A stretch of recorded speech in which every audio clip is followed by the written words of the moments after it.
Welcome to the next episode of the HR Mavericks podcast. I'm Garrett Justice, and today I'm joined by Deb Calvert, who's the president at People First Productivity Solutions in Missouri. Deb, how are you doing today? I'm doing well now that I'm here with you. Thank you so much, Garrett, for bringing me in. We are very excited to have you on the show today and just to learn more about you and your company and your background. And also, we have a really great topic today. So before we jump into that topic, though, tell our listeners just a little bit more about you and your background and also what your company, People First Productivity Solutions, does. Okay. Well, once upon a time, I was an HR director with the Fortune 500, and they decided to sell the company. And overnight, things went from being very, very people-focused to being profit-focused. And it was a big wake-up call for me. So I decided to start my own business. This is now 17 years ago. And to me, the premise of putting people first was really important because I had seen that contrast. So what we do here at People First Productivity Solutions is we help organizations, small and mid-sized businesses, to understand and utilize people practices that will drive productivity and business results. And I'm also the founder of People First Leadership Academy, which is a resource for tons of free resources for topics like the one we'll talk about today, and for all sorts of things that might be on your mind as you think about people practices. I love it. Well, we are very excited that you could be on the show today and share some of that wealth of knowledge that you have on HR and all of these topics with us. Before we jump into our topic for today, though, one of the questions I really like to ask a lot of people is, what drew you to the field of HR? That's part one. And then part two is, what's kept you in that space in your career? Well, I'm sort of a unique situation because I never knew I was being drawn to the HR space. I had a great sales career, and then I got this promotion into corporate where the sales and training and development sat in HR, and that opened my eyes up to a whole lot.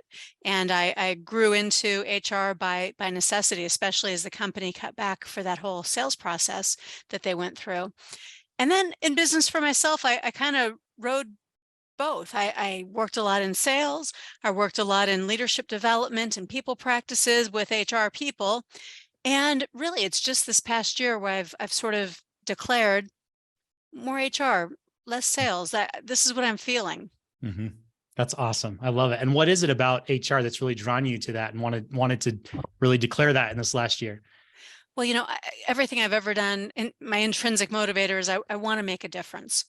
And making a difference in this time and place that we are now to people who are feeling stressed, to people who aren't having a great employee experience, to people who are not getting clarity. That's really gratifying when you can do that. And so I'm fueled by that. I love that. You can definitely see that as you talk about that. So again, super excited for this topic. And I think it's a very important one. As you and I discussed what the topic should be for today's episode, you proposed this idea of some fast fixes for something that affects, I think, probably every company and has affected everyone at some point, but it's burnout. A lot of times we hear about burnout, employee burnout. And so really to start us off on that, set the stage for us and tell us, according to you, what does burnout really mean? What is that? Yeah. Well, I'll go with the World Health Organization's definition, because back in 2019, they officially recognized burnout as an occupational phenomenon. This is in their International Classification of Diseases. So their definition says that burnout is a syndrome conceptualized as resulting from chronic workplace stress that has not been successfully managed. And here's the part that I think is really important out of that definition. Stress that has not been successfully managed means that there's some shared responsibility here, because who's responsible for managing? Certainly, right, as employers, we shouldn't be causing it. We shouldn't allow unnecessary contributors to it. But I also think that you have to acknowledge that stress is like any aspect of health. Individuals have to take some measure of responsibility for it. All right, so there's our framework. Now, I think what we're all reacting to more often is those symptoms, the symptoms of burnout. And classically, the symptoms that employees exhibit, they're depleted or exhausted. They're mentally distant from their job, kind of like in a fog. They have negative feelings that they express about the job. They might even feel cynical about the job Hmm. itself. And all of that means that they are not as effective professionally. They're not as effective in the work that they do. So now we've got this vicious circling of the drain. Every single one of those kinds of symptoms feeds the next one, and the experience, right? It just causes more and more of the same.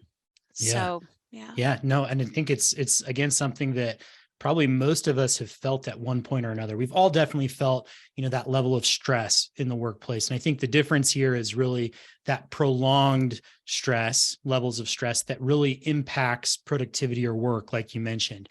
And I know that you said that there is some research that you have read recently about burnout in the workplace and really some of the impacts from that burnout. Would you mind sharing some of that with us? Sure. I think the one that really got my attention mid-year in 2022, Gallup had a big body of work that found essentially that employees do not believe that their employers care about their well-being. And, that's always been something that not every employee believes. But in 2022, it just tanked, right? Many more employees felt that many fewer employers cared about their well-being. Hmm. And when you put that side by side with lots of studies that have said post-pandemic, and as we're trying to figure out what we do next, there's a whole lot of confusion that parlays into employee engagement being at all-time lows. Hmm. Okay, so here we are. We're in the Great Resignation, the quiet quit. I think it's all linked together. Employees feel disengaged. They feel their well-being isn't being considered. They feel these effects of burnout, that unaddressed stress. And well, inevitably, where else could this go? There's a diminished desire. I'm talking about on the part of the employee. They're no longer interested or motivated to work as hard. They're not contributing. They aren't going after the opportunities to innovate. Their focus is more on day-to-day survival. How do I get away from feeling this icky, awful feeling that I come to work and feel every day? How do I get through just even another shift? Mhm. Yeah, it's fascinating. And so I guess that leads to the question of, at least for me, is like, whose responsibility is it for in an organization for burnout and for, you mentioned, low levels of employee engagement. So is it manager? Is it supervisor? Is it HR? Is it the employee? I mean, I'm sure everyone probably has a piece of responsibility there, but like, talk to us a little bit more about that. Who should ultimately be responsible for that? Well, as I said already, employees really do need to be responsible for their own well-being, but we don't just stop there. I want every employee to feel empowered and to take that responsibility so that they can raise their hand and say when they need something, or so that they can recognize that there are things outside of work that they need to be doing. If we stopped there, we would be abdicating responsibility inside the organization, and that's not appropriate either. What we know, again, from research about employee engagement is that the number one contributor to high or low engagement is the direct manager. So if Hmm. I want you to have an emotional connection, if I want you to be applying additional discretionary effort to your work as your supervisor, there are certain things that I ought to be doing. In fact, doing every single day, doing more frequently. And if I do those, we're going to have a better situation. Your engagement will increase, your burnout will decrease. So what's not happening in a lot of places is that managers and supervisors are not even aware of what those simple behavioral sorts of things are, so they don't do them. And they kick the can over to HR. And in a lot of places, the folks in HR don't know that, hey, we can't fix it all. So they Hmm. try valiantly. They try really hard to try to make it all better through, oh, rewards and recognition programs, through let's have fun days, let's do lighthearted things, let's create a different kind of a culture. And temporarily, right? Maybe Yeah. that's like a little bit of a band-aid you can put there. But you've got to fix the root cause of the problem and make sure that supervisors, managers, that they know what to do, that they are a part of executing on those people practices, the ones that create a solid employee experience that solves for burnout. I love it. And I think that leads us, perfectly to our next question, which is really, you have 5 fast fixes for helping with burnout. So walk us through each of those and why they can, help in this process of alleviating that burnout.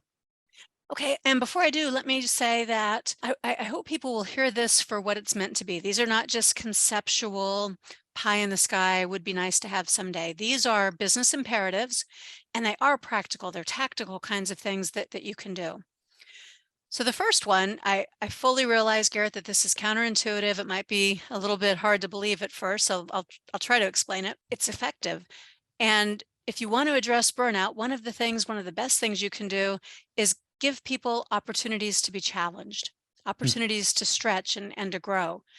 You know, the truth is, when people are feeling burnout, oftentimes it's just because they're slogging through the same work and there's more of it, but they could do it with their eyes closed and one hand tied behind their back. It's not interesting or engaging because it's not challenging. Yeah. So if you can provide a challenge that's just a little bit of a stretch beyond the current skill level and give that message, hey, you've got this. I think you can do it. You're ready.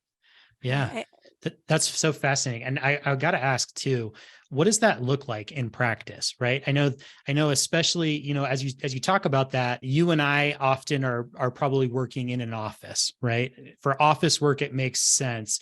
I'm thinking of some of those other like small businesses that might have people who are out in the field or customer facing, where what does that look like there? Is it taking on some side projects and giving them some additional responsibilities outside of their core role? Is it, what does that tangibly look like for you?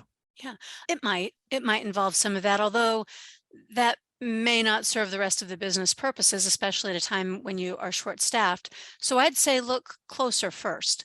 Look at what does the direct supervisor of that employee do that maybe that direct supervisor shouldn't do.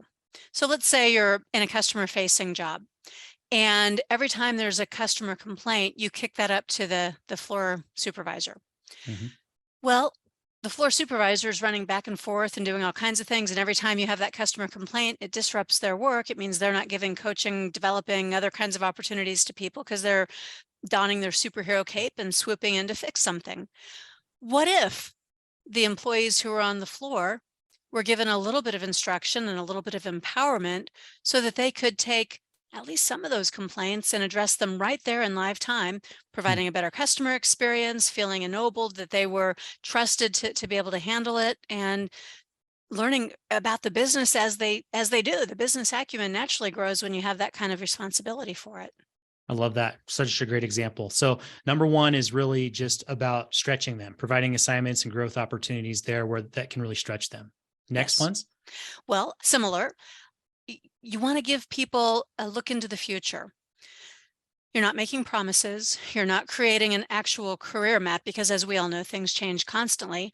But what's a little bit of coaching, a little bit of training that can connect people to the organization and to their future? What are they even interested in? What motivates them? What do they want to learn about? And these don't have to be, let me learn about your job because you're my boss and that would be the natural career track.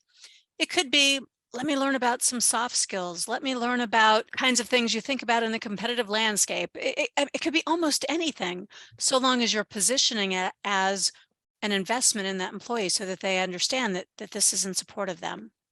I love that. I think that makes total sense. So, first, again, just to summarize, give them the opportunity to stretch. The second is really give them some coaching and training that helps them feel invested in for their future growth, and having that tie into the organization. Is that right? That's exactly right. Yeah. Awesome.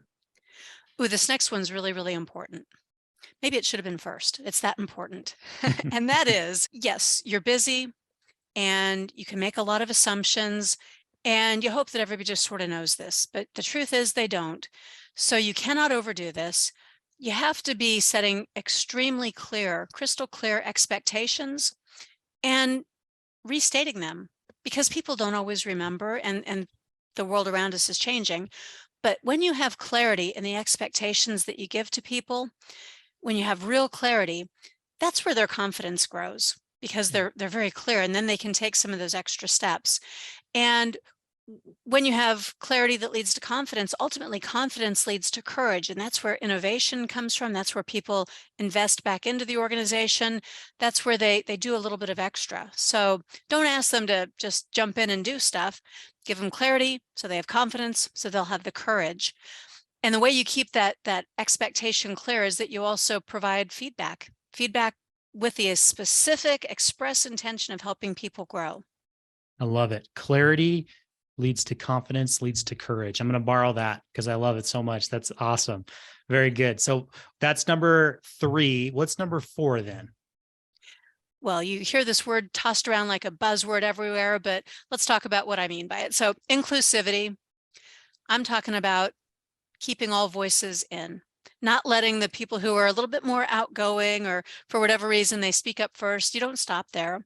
In fact, maybe you don't even start there.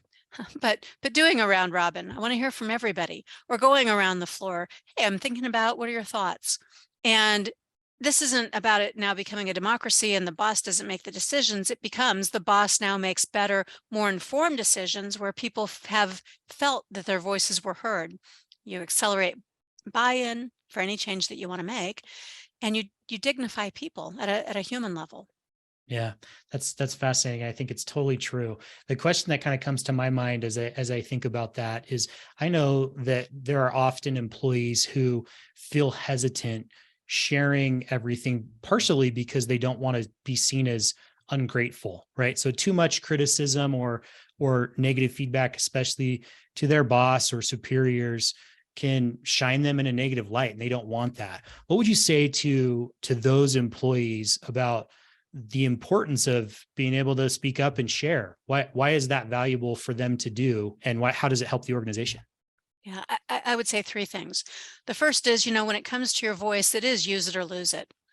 And if you don't speak up, people get used to passing you over. So don't let that happen. Mhm. Second thing is, it's about how you say as much as what you say. So you may think about prefacing, "Hi, I got a little feedback for you. Are you open to that at this time?" Or, I'm sharing this because I really, would want to know if I were in your shoes." Yeah. So, just give a little setup instead of ambushing folks with that feedback. And the third thing that I would say about that is, don't assume that because it may be constructive or negative, that people don't want it. Hmm. See, if I was doing something wrong, I would rather know. If you knew, Yeah. Garrett, that I was doing something wrong and you didn't tell me and you let me keep doing it wrong, well, that's not very nice of you, Mhm. right? So if your intention is to help people, help them grow, help them to improve, and you share that intention and I have trust with you, bring it. Bring me Yeah. that feedback. Yeah. No, I totally agree. The term that comes to mind is from the book Radical Candor, when they call that ruinous empathy, right? So we don't want to have that ruinous empathy. We need to care for people, but also challenge them directly. And that's how we help them grow, right? Absolutely. Awesome. I love it.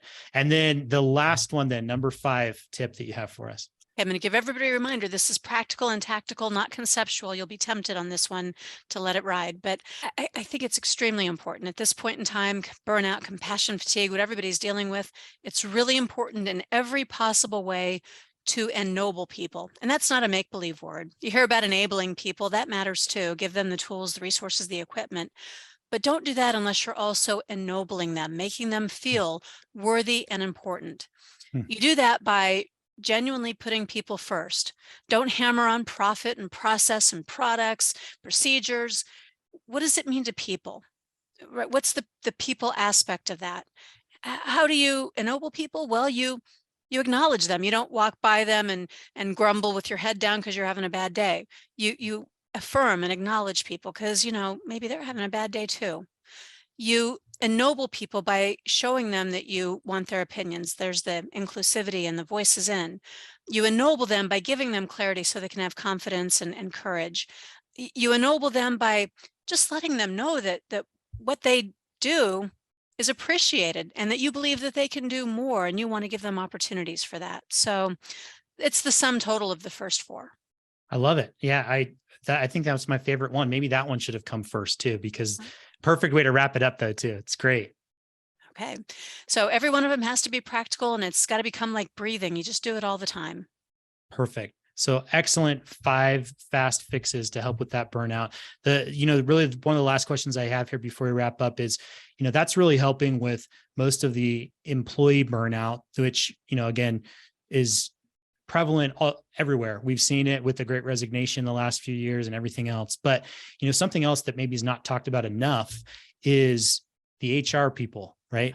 Who they're often feeling burnout, especially in the last few years with everything going on. So any help for them, like what else can they do, or what can we do as business leaders and companies to help those HR people who have taken the brunt of a lot of the challenges that companies have faced the last few years, and help them avoid that burnout? Yeah. Although your intentions are good, try not to have those monkeys climbing onto your back over and over again.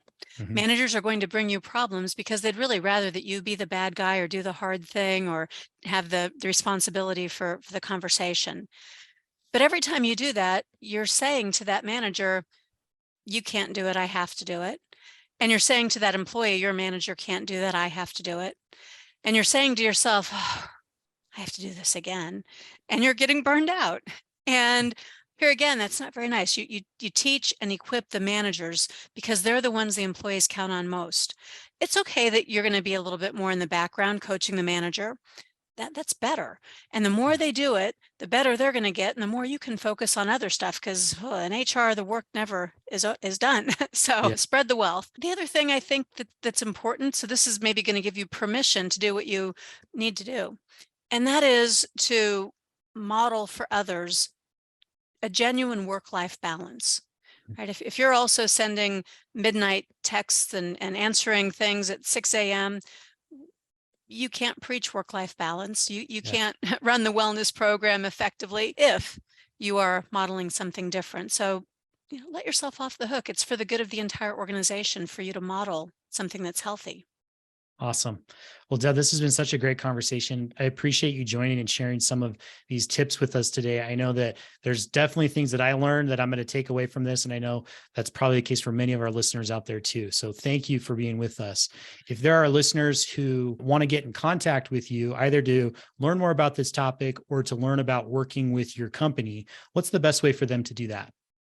Well, I'm on LinkedIn, company and personally, and I always enjoy meeting people there. So you could certainly do that. 2 websites, and I understand, Garrett, that you put those in the show notes. The first is to the company, People First Productivity Solutions. The second is to People First Leadership Academy. That's that place I mentioned with lots of free stuff. So if we don't meet any other way, I'll see you on a workshop one of these days. Those are always interactive and presented live for about half of them so that we have a chance to really dive deep. Awesome. Well, super excited to go check all of those out. I encourage everyone else to do it as well. So, Deb, thank you again for being with us. Hope you have a great rest of the day. Thank you, Garrett. I really appreciate the conversation.